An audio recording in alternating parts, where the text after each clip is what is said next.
ఒక సంకల్పం తెలంగాణ దూప తీర్చింది. ఒక సంకల్పం ఫ్లోరైడ్ రక్కసిని పాతాళానికి తొక్కింది. తెలంగాణ ఆడబిడ్డలకు తాగునీటి కష్టాలను దూరం చేసింది. స్వపరిపాలనలో సాక్షాత్కరించిన ఆ మహత్తర సంకల్పమే మిషన్ భగీరథ. అపర భగీరథుడు కేసీఆర్ పాలనలో మరో అద్భుతం ఈ పథకం.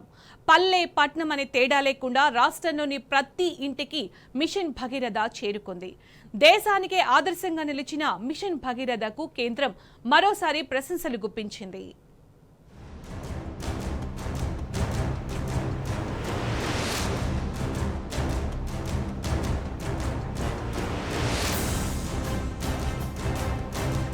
మిషన్ భగీరథకు కేంద్ర జలశక్తి మంత్రిత్వ శాఖ మరోసారి కితాబిచ్చింది. 100% నల్లా కనెక్షన్లున్న రాష్ట్రంగా తెలంగాణను ప్రకటించింది. దార్శనిక నేత, తెలంగాణ తొలి ముఖ్యమంత్రి కేసీఆర్ మానస పుత్రికగా పురుడు పోసుకున్న ఈ పథకం తాగునీటి ఎద్దడి, ఫ్లోరైడ్ రక్కసితో గోసపడుతున్న తెలంగాణకు ఓ నిజమైన వరప్రదాయిని అనడం ఏమాత్రం అతిశయోక్తి కాదు.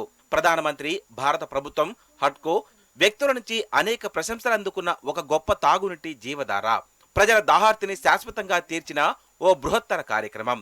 ఇంటింటికి శుద్ధి చేసిన తాగునీటి సరఫరా చేయాలన్న ఆనాటి కేసీఆర్ సంకల్పం ఇవాళ దేశానికే రోల్ మోడల్ అయింది.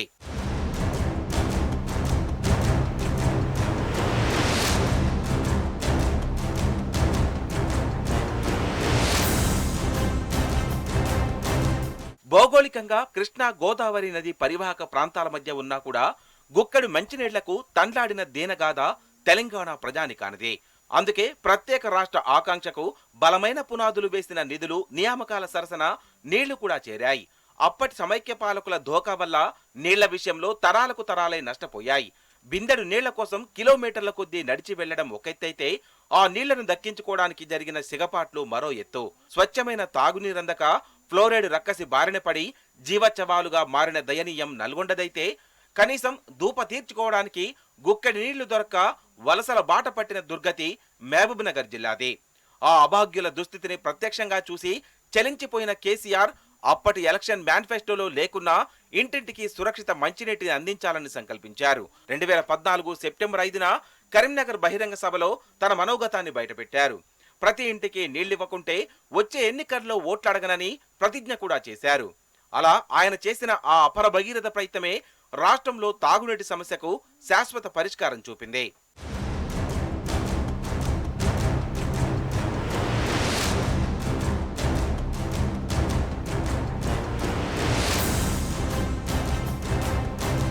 అప్పట్లో రూరల్, ట్రైబల్ ఏరియాల్లో కలరా, డయేరియా, ఇతర మహమ్మారులు ప్రబలడానికి ప్రధాన కారణం జనాలు అపరిశుభ్రమైన మురుగునీటిని తాగుతూ జీవితాన్ని వెళ్లదీయడమే. ఒకప్పుడు గుక్కడి నీళ్ల కోసం కన్నతల్లి లాంటి ఊరును వదిలి వలసలు వెళ్లిన ఉదంతాలు కోకొల్లలు. పూర్వ మహబూబ్ నగర్ ఆ కోవలోనిదే.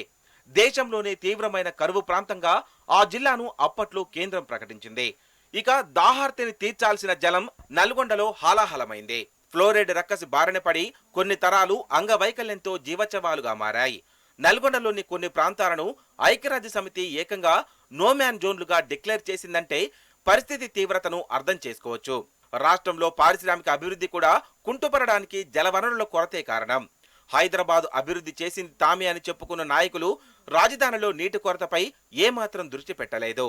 కృష్ణా, మంజీరా నదుల నుంచి తెచ్చిన నీళ్లు భాగ్యనగర అవసరాలకు పూర్తిగా తీర్చలేకపోయాయన్నది వాస్తవం.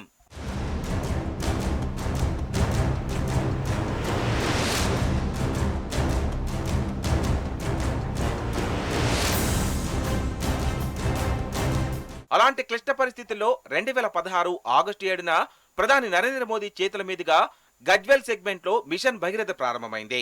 ఇక అప్పటి నుంచి సమయం వచ్చినప్పుడల్లా ఆ పథకంపై ప్రశంసల జల్లు కురుస్తూనే ఉంది. అప్పట్లో ఢిల్లీలో జరిగిన జాతీయ గ్రామీణ మంచినీటి వార్షిక ప్రణాళిక సమావేశంలో తెలంగాణ తాగునీటి పథకంపై సుదీర్ఘ చర్చ జరిగింది. ఉపరితల నీటి వనరులతో మంచినీళ్లను అందించే మిషన్ భగీరథ నమూనా అత్యంత ఆచరణాత్మకంగా ఉందని కేంద్రం అభినందించింది. దాన్ని అధ్యయనం చేయాలని ఇతర రాష్ట్రాలకు సూచించింది. కేంద్ర ప్రభుత్వ రంగ సంస్థ హడ్కో 2 సార్లు ప్రత్యేక అవార్డులిచ్చింది. ప్రధానమంత్రి నరేంద్ర మోదీ మన్ కీ బాత్ కార్యక్రమంలో మిషన్ భగీరథ ఒక అద్భుత పథకమని కితాబిచ్చారు. తెలంగాణ చేపట్టిన ఈ ప్రాజెక్టు దేశానికే అనుసరణీయమన్నారు. నీతి ఆయోగ్ కూడా వివిధ రాష్ట్రాలతో జరిపే సమావేశాల్లో మిషన్ భగీరథపై విస్తృతంగా చర్చించింది. ఇలాంటి పథకాల వల్లనే తాగునీటి కష్టాలకు చెక్ పెట్టొచ్చని సూచించింది.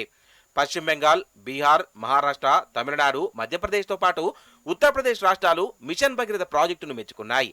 ప్రాజెక్టు పనులను పరిశీలించడానికి ఆ రాష్ట్రాలు తమ ప్రతినిధులను కూడా తెలంగాణకు పంపాయి.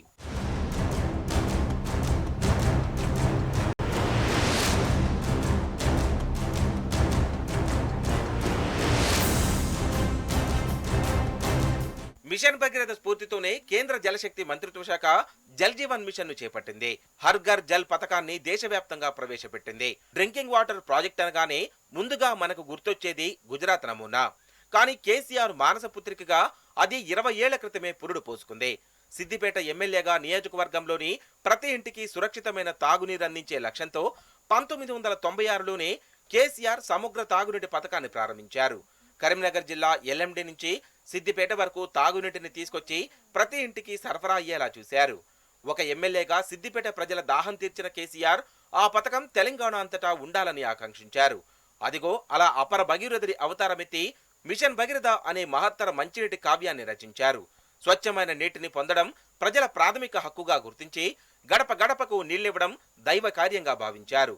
జాతీయ ప్రమాణాలకు ఏమాత్రం తీసిపోకుండా 2050 సంవత్సరం నాటి జనాభా, పారిశ్రామిక అవసరాలను కూడా దృష్టిలో ఉంచుకొని ఒక మహోద్యమాన్ని సంకల్పించి సాకారం చేశారు.